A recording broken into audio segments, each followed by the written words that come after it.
ప్రభువు మీతో ఉందురుగాక, మీ ఆత్మతోనూ ఉందురుగాక. పునీత మత్తయి గారు వ్రాసిన సువిశేషంలోని భాగము. ప్రభువా మీకు మహిమ కలుగునుగాక. మత్తయి సువార్త 11వ అధ్యాయము పరిశుద్ధ వచనములు 28 నుండి 30 వరకు వాక్యము. భారముచే అలసి సొలసిన సమస్త జనులారా నా యొద్దకు రండు, మీకు విశ్రాంతి నొసగెదను. నా కాడిని మీరు ఎత్తుకొనుడు, సాధుశీలుడననియు వినమ్ర హృదయుడననియు మీరు నా నుండి నేర్చుకొనుడు, అప్పుడు మీరు విశ్రాంతి పొందుదురు. ఎలయనా నా కాడి సులువైనది, నా బరువు తేలికైనది అని పలికెను. ఇది క్రీస్తుని సువిశేషము. క్రీస్తువా మీకు మహిమ కలుగునుగాక. Praise the lord, praise the lord, praise the lord, praise the lord. Hallelujah, hallelujah, hallelujah, hallelujah, hallelujah. Hallelujah. దేవునికి మహిమ కలుగునుగాక.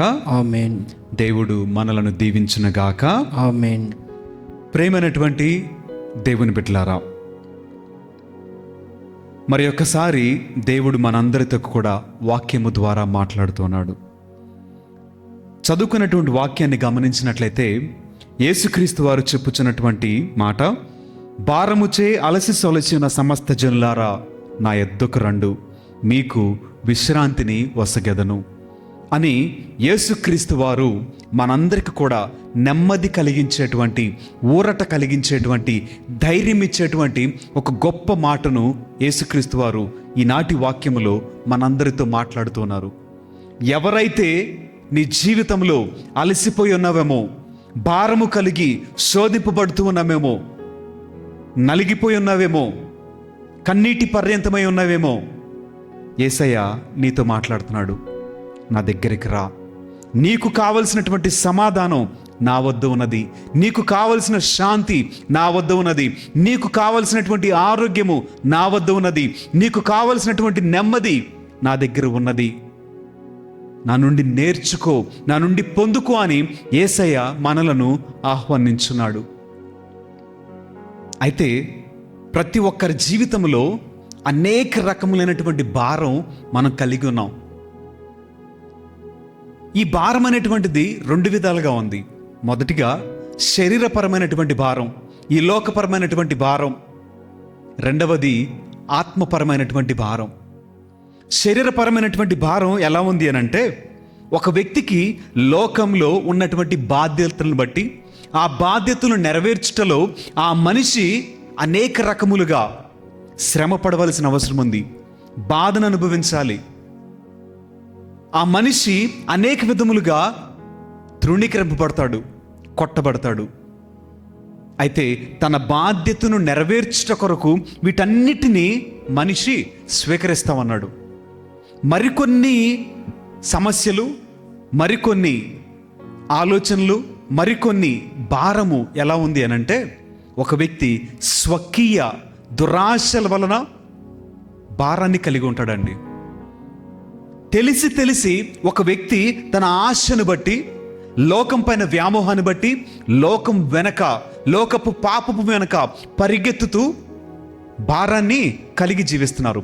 మనస్సులో తెలియనటువంటి, మనస్సులో మోయలేనటువంటి బాధని, భారాన్ని మనుషులు ఈ రోజులో, ఈ కాలంలో కలిగి ఉన్నారు. దానికి ఒకే ఒక కారణము స్వకీయ దురాశలు. చిన్న ఉదాహరణ మనం గమనించినట్లయితే బైబిల్ గ్రంథంలో పరిసయ్యుని ఇంట యేసుక్రీస్తు వారి భోజనానికి వెళ్ళినప్పుడు ఒక స్త్రీ యేసుక్రీస్తు వారి పాదాల దగ్గర కూర్చొని కన్నీటి పర్యంతమై యేసయ్య పాదాలు కడిగింది. కడిగిన తర్వాత తన జుట్టుతోటి యేసయ్య పాదాలు తుడిచి యేసుక్రీస్తు వారి పాదాలకి పరిమళ ద్రవ్యాన్ని రాస్తూ పాదాల్ని ముద్దు పెట్టుకోవటం చేస్తూ ఉంది. అప్పటి వరకు యేసుక్రీస్తు వారు మౌనంగా చూస్తూ ఉన్నారు, ఆమె ఏం చేస్తుంది అని. ఆమె మాట్లాడలేదు, యేసయ్య మాట్లాడలా. ఇదంతా అయిన తర్వాత చివరిగా యేసుక్రీస్తు వారు ఆ స్త్రీతోటి చెప్పినటువంటి ఒక గొప్ప మాట, కుమార్తె నీ పాపములు క్షమింపబడినవి. అసలు ఆమె ఎందుకు యేసుక్రీస్తు వారి పాదాల దగ్గరికి వచ్చింది, ఎందుకు కన్నీటి పర్యంతమైంది, ఎందుకని యేసుక్రీస్తు వారి పాదాలని కన్నీటితోటి కడిగింది అంటే, ఆ స్త్రీ అప్పటి వరకు శరీరపరమైనటువంటి పాపాన్ని అనగా వ్యభిచారం చేస్తూ జీవితాన్ని గడిపినటువంటి ఒక స్త్రీ. ఒకానొక సమయంలో ఆ జీవితము తనకి భారంగా అనిపించిందండి. ఆ భారాన్ని ఎవరికి ఇచ్చివేయాలో, ఎక్కడికి వెళ్తే సమాధానం దొరికిద్దో, ఎవరు అర్థం చేసుకుంటారో, ఎవరు ఆ స్త్రీని ఆ జీవితాన్ని ఉన్నప్పటికీ కూడా అంగీకరిస్తారో తెలియక కొట్టుమిట్టాడుతున్నటువంటి ఒక జీవితం యేసుక్రీస్తు వారి దగ్గరికి వచ్చింది. ఆయన దగ్గరికి వస్తే ఆయన ఆ మనస్సులో ఉన్నటువంటి భారాన్ని అర్థం చేసుకున్నాడు, హృదయ వేదనని అర్థం చేసుకున్నాడు. ఆ కన్నిటిని అర్థం చేసుకొని యేసుక్రీస్తు వారు ఆమెతో పలికినటువంటి ఒక గొప్ప నెమ్మది కలిగించేటువంటి మాట, నీ పాపములు అన్నింటినీ క్షమించుచున్నాను అని. అప్పటి వరకు ఆ స్త్రీ జీవించినటువంటి జీవితము ఎవరిచ్చారు ఆ స్త్రీకి? స్వకీయ దురాశలు, తనకు తానుగా ఎన్నుకున్నటువంటి ఆ జీవితము ఒక సమయానికి భారంగా మార్చబడింది. అయితే ఆ భారాన్ని యేసయ్య అంగీకరించాడు.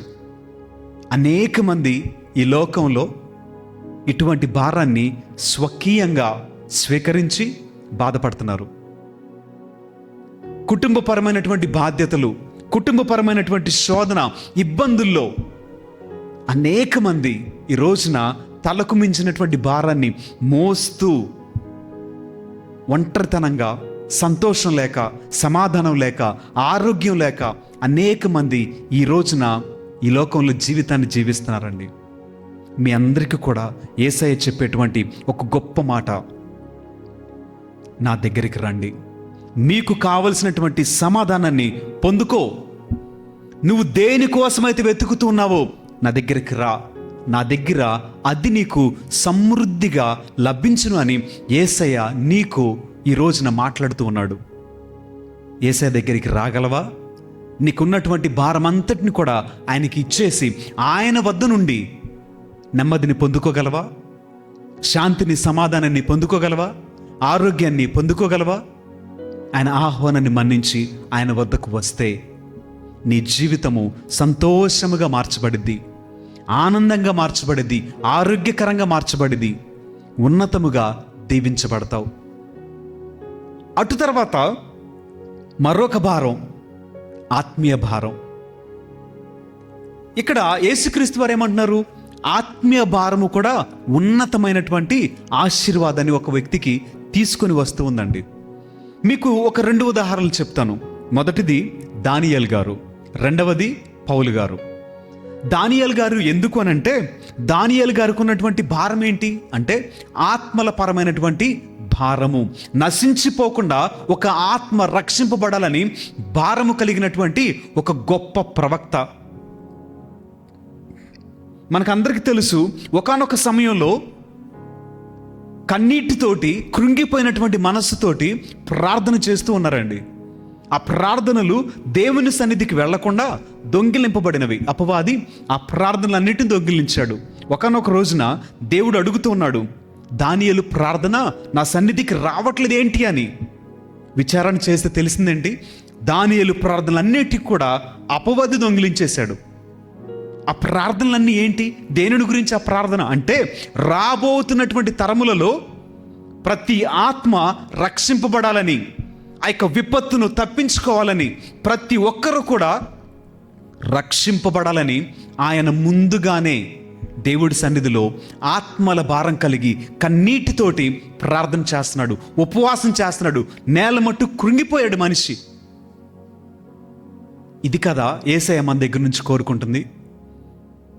అనేక మంది ఆత్మలు యేసుక్రీస్తు వారి రక్షణ గుర్తెరగక, యేసుక్రీస్తు వారి విశ్వాసాన్ని గుర్తెరగక, ఆ ప్రేమను గుర్తెరగక లోక సంబంధులై ఎంతోమంది నశించున్నారు కదా. మరి వీరిని గురించినటువంటి భారము ఎవరు తీసుకోవాలి? ఆనాడు దానియేలు గారు భారం తీసుకున్నారు. రానున్న తరములలో ఈ రక్షణను కోల్పోతారేమోనని, ఆ ప్రేమను కోల్పోతారేమోనని ఆయన ముందుగానే దర్శించి ఆత్మల కోసం ప్రార్థన చేశాడు. అంత గొప్ప భారము ఆయన కలిగి ఉన్నాడు. రెండవదిగా పునీత పౌలు గారు, ఆయనకి ఇవ్వబడినటువంటి భారం ఏంటండి?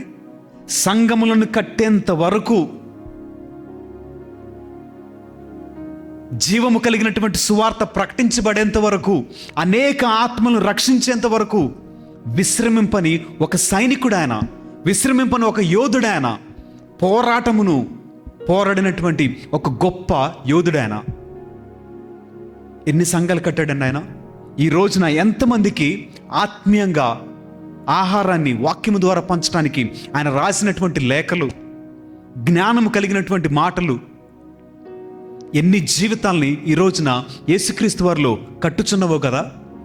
ఎంతమందికి ఆ యొక్క వాక్యము ద్వారా బలపరిచేటువంటి మాటలు ఆయన రాశారో కదా. విశ్వాసము కోలుకునే ప్రతి ఒక్కరికి కూడా పౌలు గారు రాసినటువంటి ఈ యొక్క మాటలు, ఈ యొక్క లేఖలన్నీ కూడా మరలా నూతన ఉత్సాహాన్ని, నూతన బలాన్ని పెంపొందించేటువంటి మాటలు ఆయన రాసినట్లుగా మనం చదువుతూ ఉన్నాం. ప్రేమైనటువంటి దేవుని బిడ్డలారా, యేసుక్రీస్తు వారు మనలందరినీ కూడా ఒక ప్రశ్న అడుగుతున్నారు. భారము కలిగినటువంటి సమస్త జనులారా నా యొద్దకు రండు. ఆత్మను రక్షించుటే నీ భారమైతే ఆయన వద్దకు రా. నీకు కావలసినటువంటి నెమ్మదిని, సమాధానాన్ని ఆయన నీ కోసం దాచి ఉంచాడు. చదువుకున్నటువంటి వాక్యంలో యేసుక్రీస్తు వారు చెప్తున్నారు, నా కాడిని మీరెత్తుకొనుడు. యేసుక్రీస్తు వారు మోసినటువంటి సిలువేంటి? ఆ భారం ఏంటి అంటే, ఆయన ఈ లోకానికి ఆత్మలను రక్షించట కొరకే, నశించిపోవచ్చినటువంటి ఆత్మల నిమిత్తమై ఆయన పంపబడ్డాడు. ఆయన సేవకులముగా, ఆయన బిడ్డలముగా మనందరికీ కూడా ఒక బాధ్యత ఉంది. ఆయన కాడిని మనము ఎత్తుకోవాలి. ఆ బాధ్యత ప్రతి విశ్వాసి పైన ఉంది. ఆయనను అంగీకరించినటువంటి ప్రతి వ్యక్తికి కూడా ఈ భారము, ఈ బాధ్యత ఉన్నది అని వాక్యము మనకి తెలియచేస్తూ ఉంది. ఆయన కాడిని ఎత్తుకోవాలంట, ఆ కాడిని మనం మోయాలంట. అటు తర్వాత చూసినట్లయితే, సాధుశీలుడననియు వినమ్రహృదయుడననియు మీరు నా నుండి నేర్చుకొనుడు. ఆయన కొట్టబడ్డాడు, అవమానాలు పొందుకున్నాడు, ముండ్ల కిరీటం ధరింపబడ్డాడు, ఆయన పైవస్త్రము తీసివేయబడింది, హేళన చేయబడ్డాడు, దున్నబడ్డాడు, చివరికి సిలువలో కొట్టబడ్డాడు, మరణించారు. ఈ క్రమమంతటిలో మనం గమనించినట్లయితే ఒక్క మాట వ్యతిరేకంగా పలికినట్లు కానీ, కోపగించుకున్నట్లు కానీ, శపించినట్లు కానీ, పారిపోయినట్లు కానీ ఎక్కడ లేదండి. మౌనము వహించినట్లుగానే మనకు అనిపిస్తుంది వాక్యంలో. అదే మాటలు యేసుక్రీస్తు వారు తన శిష్యులతో చెప్తున్నటువంటి మాటలు. సాధుశీలుడననియు వినమ్ర హృదయుడననియు మీరు నా నుండి నేర్చుకోనండి. ఆత్మల నిమిత్తము భారము కలిగినటువంటి ప్రతి ఒక్కరు కూడా ఈ పోరాటంలో, ఈ ప్రయాణంలో ఏ విధముగా జీవించాలి యేసుక్రీస్తు వారు చెప్తున్నారు మనతోటి. తీసుకోండి, శిష్యులు ఎలా చనిపోయారు? వాళ్ళకు వచ్చినటువంటి మరణము ఎలాంటి మరణం? వాళ్ళు కొట్టబడలేదా? రాళ్లతో కొట్టబడలేదా? హింసింపబడలేదా? చంపబడలేదా? సజీవ బలియాగముగా మార్చబడలేదా? అనేక మంది మిషనరీస్ ఎలా చనిపోయారు? కేవలము ఆయన కాడిని ఎత్తుకోవటం వలన కొట్టబడ్డారు, తిరస్కరింపబడ్డారు, ఘోరాతి ఘోరంగా చంపబడ్డారు, అవమానకర రీతిలో చంపబడ్డారు. స్త్రీలనక, పురుషులనక, పిల్లలనక అందరిని హింసించినప్పటికీ కూడా వారు మౌనం వహించిరి. వారందరూ కూడా అప్పటికీ యేసయ్యకు ప్రార్థన చేసిన వారే. ఇంతమంది జీవితాలు మనకి ఆదర్శం కాదా? మొదటిగా ఈ లోకంలో నీకున్న బరువునంతటిని కూడా యేసయ్యకి చేసే, ఆయన చూసుకుంటాడు. ఆయన మనకు ధైర్యం. ఆయన మనకుండగా మనకు విరోధి ఎవడు? ఆయన నీ పక్షమునుంటే నీకు విరోధి ఎవడు? నిన్నెవరు ఎదిరించగలరు? నీకెవరు హాని తలపెట్టగలరు? నీకు నమ్మకం లేదా? విశ్వాసం లేదా? ఆయనే నీ పక్షమునున్నాడు. ఆయన నీ చేయి పట్టుకొని నడుస్తున్నాడు. సమస్యల వైపు చూడొద్దు, బాధల వైపు చూడొద్దు, శోధన వైపు చూడొద్దు. అన్నింటినీ ఆయనకి ఇచ్చేసే. ఆయన దగ్గర ఉన్నటువంటి సమాధానాన్ని, నెమ్మదిని పొందుకొని ఆయనని ప్రకటించడం మొదలుపెట్టు. అనుభవించినటువంటి నీవు ఒక గొప్ప సాక్షిగా మార్చబడాలి. ఆయన ప్రేమని పరిపూర్ణంగా అనుభవించినటువంటి నీవు అనేక మందిని ఆయన కొరకు చేర్చేటువంటి ఒక సాధనంగా మార్చబడు. ఒక గొప్ప సాక్షిగా నిలబడు. ఆయన కాడినెత్తుకో. అనేక మందిని ఆ విశ్రాంతిలోనికి నడిపించు. అనేక మందిని ఆ పరిపూర్ణ ప్రేమలోనికి నడిపించుటకు నీవు ఒక మార్గం కావాలి. నీవు ఒక సాధనం కావాలి. నీ ద్వారా అనేక ఆత్మలు రక్షింపబడాలి. ఇది యేసయ్య తన శిష్యుల నుంచి, తన బిడ్డలందరి నుంచి కోరుకుంటున్నటువంటి కోరిక. తీర్చగలవా? ఆత్మల రక్షణ కొరకు నీ వంతు పాత్ర పోషించగలవా? నీవు చేయవలసినటువంటి పనినంతటిని నీవు నమ్మకంగా జరిగించగలవా? ఆత్మ పరిశీలన చేసుకుందాం. వాక్యం సెలవిస్తుంది కదా, ఒక ఆత్మ ఈ లోకంలో రక్షింపబడితే పరలోకంలో విందు జరిగిద్దంట. దేవదూతలు పండుగ చేసుకుంటారంట. ఒక ఆత్మ రక్షింపబడితే పరలోకంలో విందు జరుగుతుందనంటే ఆ ఆత్మ రక్షణకు నీవు కారణమైతే, ఆ ఆత్మ నీ వలన రక్షింపబడితే, ఆ ఆత్మకు సువార్త నీవు ప్రకటిస్తే ఇంకెంత ఆనందమో కదా. ఒక ఆత్మ రక్షణకు పరలోకంలో విందు జరుగుతుంది. ఆ ఆత్మ రక్షణకు నీవు కారణమైతే, దేవదూతలు సంతోషించడానికి, పండుగ చేసుకోవటానికి, విందు జరుపుకోవటానికి నీవు కారణమైతే ఆలోచించే. ఆ సంతోషాన్ని వ్యక్తపరచడానికి మాటలు సరిపోతాయా? ఆ ఆనందాన్ని పట్టుకోగలమా? ఆ అంతటి సంతోషాన్ని భరించగలమా? నీకు అంత సంతోషం కావాలి అనంటే ఒక ఆత్మ రక్షింపబడుటకు నీవు మార్గము కావాలి. ఒక ఆత్మ రక్షింపబడుటకు నీవే ఒక సాధనంగా మార్చబడాలి. పరలోకములో విందు జరపబడాలి. పరలోకములో దేవదూతలు సంతోషించాలి. మన తండ్రి అయినటువంటి దేవుడు మనలను గురించి ఆనందించాలి. దేవుడు ఈ మాటలను మన జీవితంలో నెరవేర్చునుగాక. ఆమేన్.